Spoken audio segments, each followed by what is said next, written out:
February the 25th will always be etched in my mind as the day probably the biggest domino of the oil industry went down in the Bight. The day the oil industry's dreams to industrialise this magnificent marine wilderness area were stopped by people power, by the community across southern Australia saying, no, you're not going to do this. You are not going to put this magnificent marine wilderness area at risk. You're not welcome here. I still feel like I'm floating. You know, it's critical that we protect the Bight because it's an amazing marine wilderness area with amazing, natural values that are absolutely worthy of full protection in and of itself. Well, on the 18th of December last year, Equinor was given approval by NOPSEMA for their environment plan to drill in the Bight. That was gutting. At one level we knew that was going to happen, I think, because we were ready.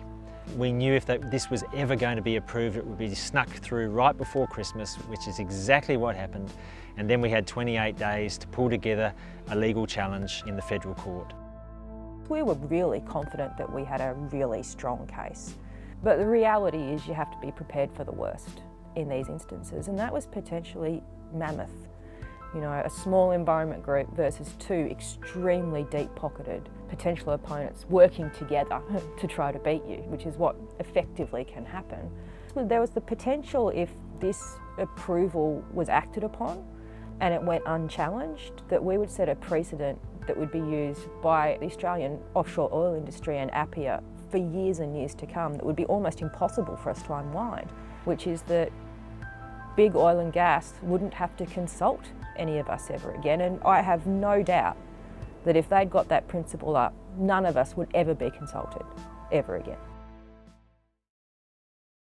It's been quite a humbling and inspiring process to work with community groups right across the country who have come together, who have joined the Great Australian Bight Alliance, who have become part of this incredible campaign. The community has really stepped forward, has been a driving force behind this. Endless petitions, meetings with MPs, film nights, community nights, working with local governments. It's been really incredible to be a part of, really empowering to be a part of. What's been amazing to me is the types of organisations that joined it.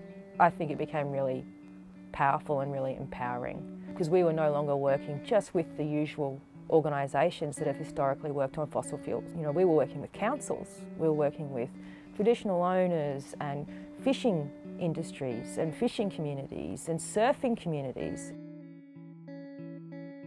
Somewhere along that I was waiting to meet people that respect the sea and respect the whales and respect the marine life and have love and care for our environment. Just to see everybody come together from surfers to all kinds of people coming to this fight, to save the ocean and save all the marine life and to protect it. I tease in my eyes, I cry sometimes. I get all, weak inside, but it makes me strong and it makes Pete strong, it makes everybody strong, and when you see people like that finally realizing what's very important, and it is very important to us now. It's important for our future. It's just amazing, and we're going to continue to fight on. I received an email with the news that Equinor was making a big announcement. Just a little heads up. The first thing I did was have a conversation with Pete and a few other people that were part of the campaign to say, do we think this is it? Do we think this announcement is them pulling out? And I think I knew in my gut immediately that we'd done it. This was a David and Goliath battle. This was the community taking on the oil industry. But we knew we could do this. In 2016, BP announced they were withdrawing from the Bight. In 2017, they were followed by Chevron. Late 2019, we saw Karoon Gas pull out. And just recently, we've seen Equinor withdraw from their drilling plans in the Great Australian Bight. So that's the oil industry largely gone now.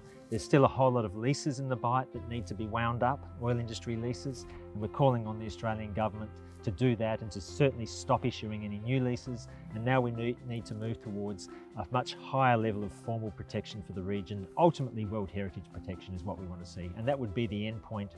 Over 20 years of work, supported by our members and supporters, that have made this all possible to create one of the most amazing conservation estates in the world.